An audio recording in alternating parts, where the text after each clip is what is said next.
Bruh. Failed. Always.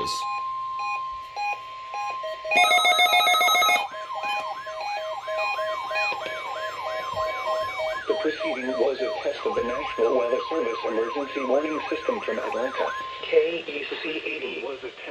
This test is conducted at approximately 11:30 each Wednesday morning, weather permitting.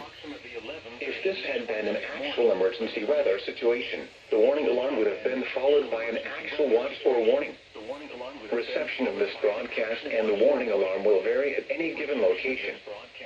This variability, normally more noticeable at greater distances from the transmitter, will occur even if you are using a quality receiver in perfect working order.